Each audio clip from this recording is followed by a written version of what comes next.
said earlier, happy Sunday. And welcome to everyone that's here in person and to those who are joining us online this morning. I cannot begin to tell you how happy I am to see all of you this morning, even if I'm only seeing your eyeballs and your hair. But it's great to be back at Christ Church. Now I want you to settle back and get comfortable because I need to fill you in on a little bit of backstory that's part of my message this morning.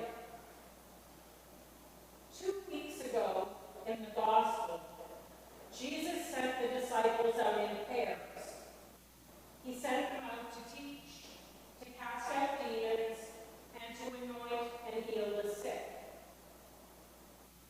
And last week, although you didn't hear it here, in the alternate Old Testament reading from Amos, a prophet we don't hear from very often, we were told a story about God's plumb line.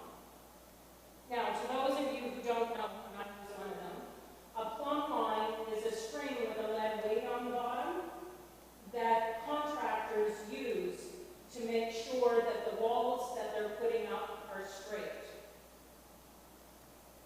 And that plumb line, God's plumb line, I would take for us as Christians to mean the Great Commandments.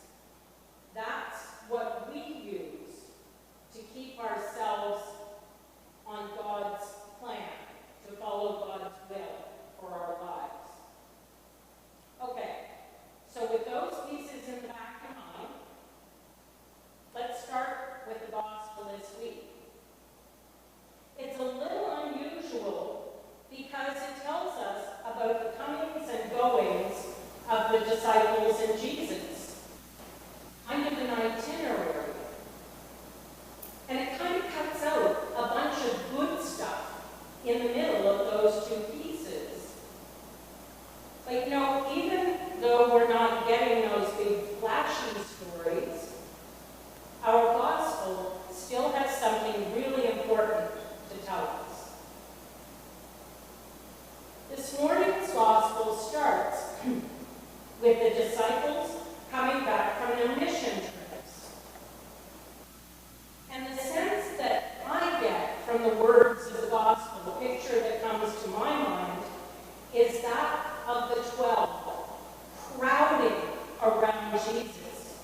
I mean, everyone crowded around Jesus, so why wouldn't they? But I get this picture of them, all of them, each one of them is so excited about what they've been doing since he sent them out, that they're kind of doing, me, guess what I did, guess what I did. Anybody that's been a teacher or a parent or a grandparent can kind of identify with that scene, I would think. So Jesus then suggests that they all sail off to a quiet and deserted place where they can rest and talk, and I would hope enjoy one another's company. However, when they arrive at that deserted place, they find the crowds there waiting for them. And so instead of having their rest, Jesus has compassion on the crowd and begins to teach them. And then the gospel jumps over the 5 loaves and fishes, and Jesus walking on the water. That's the piece that we don't get today. But it picks up with Jesus and the disciples after that stormy night on Lake Galilee, landing on the shore at Gennesaret. And they're mobbed by yet another huge crowd. A crowd that's pressing in on Jesus and trying to touch even his cloak, because that's a way to be healed. So what can we take away from those 2 little vignettes?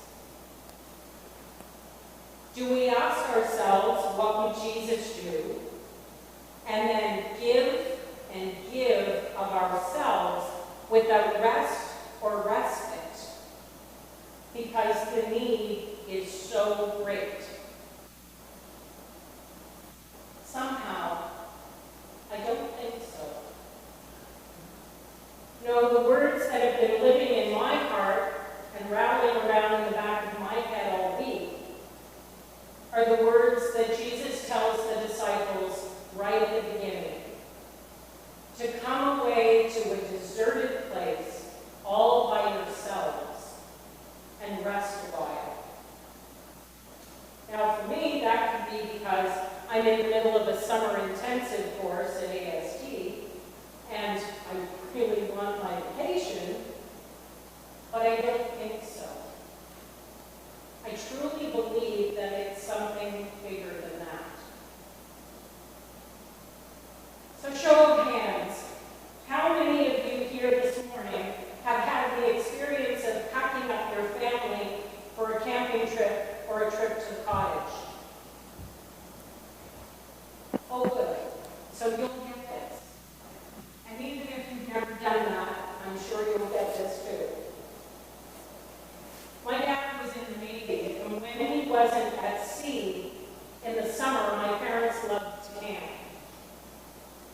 And I have far too vivid memories of my mother on those Fridays spending the day frantically, there's the operative verb, frantically cooking and making lists and packing stuff up and shooing my brother and I out of the house and out from underfoot after we, laughably, had packed our own clothes for the trip. And as the day progressed, she got crankier, and by the time my dad got home from work, she was literally on her last nerve.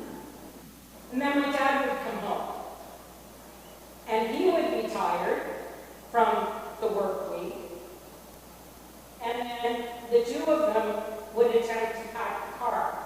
And of course, only my dad knew how to pack the car, but Mom was equally sure that she knew how to pack. You get the picture. It was not pretty. So the car would finally be packed up. We'd all pile into the car. And because there wasn't time for supper, we'd eat sandwiches that Mom had prepared as we were traveling to the campground. So we'd pull into the campsite. My brother and I had been squabbling for the last 2 hours in the back seat. The dog was on the floor in the back seat, throwing up by this point.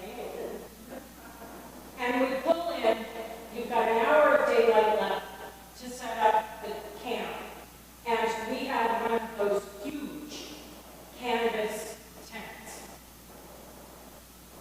By the time bedtime arrived, none of us were speaking to one another. And although we had gone to a quiet place, I really don't think my parents got much rest that first night. But the next night, we lighted the campfire, and all four of us would snuggle together with cocoa and cookies. And then the rest would begin. And even better, we would all start to like each other again. Every single one of us has been through a difficult 16 months. I'm pretty sure you could all agree on that. And it's been a 16 months, the like of which none of us have ever experienced before. And those 16 months have tried each one of us in our own ways. True? And during that 16 months, the church, individually and collectively, has also been tried and changed and we've been changed.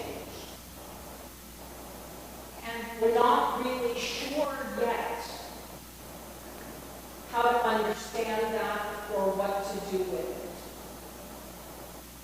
it. Yet, as our province slowly opens back up, I think that we need to take some time to go either individually or together to a quiet place, to talk, to be together, and to figure out just where the heck we're going from here. Yet, no matter what, we still need to keep that plumb line true. We need to seek God's will, and in that obey the great commandments. God's plumb line. The question I have for you is this: how do we fulfill the commandments to love our neighbors? How do we meet the world's needs? Whether it is the homeless persons who are sleeping wherever they can,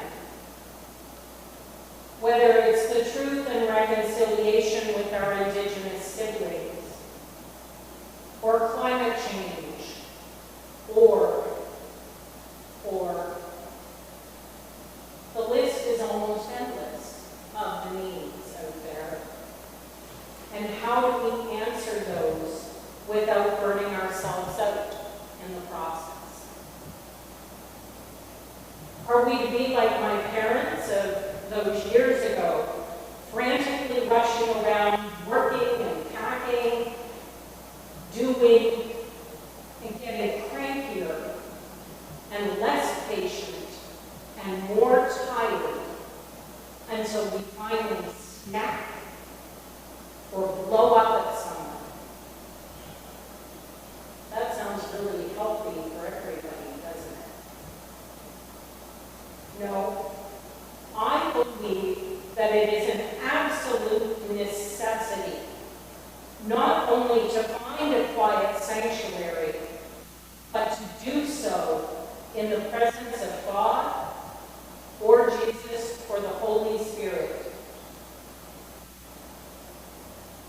From the words of the 23rd Psalm, which is the alternate psalm for today.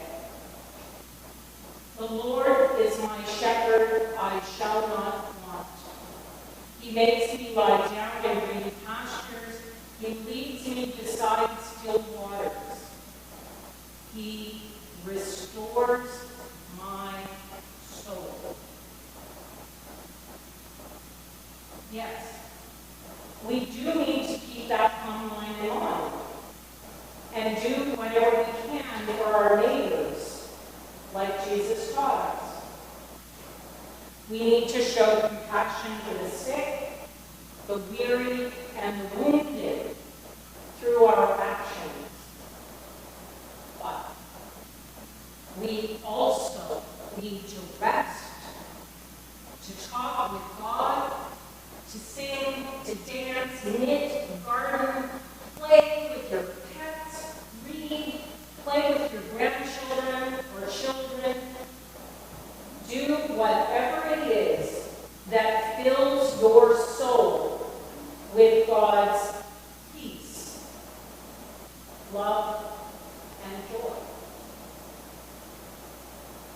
Trust me, you will be so much better equipped to preach the good news by word and example if you make and take the time this week and every week to rest your soul in and with God.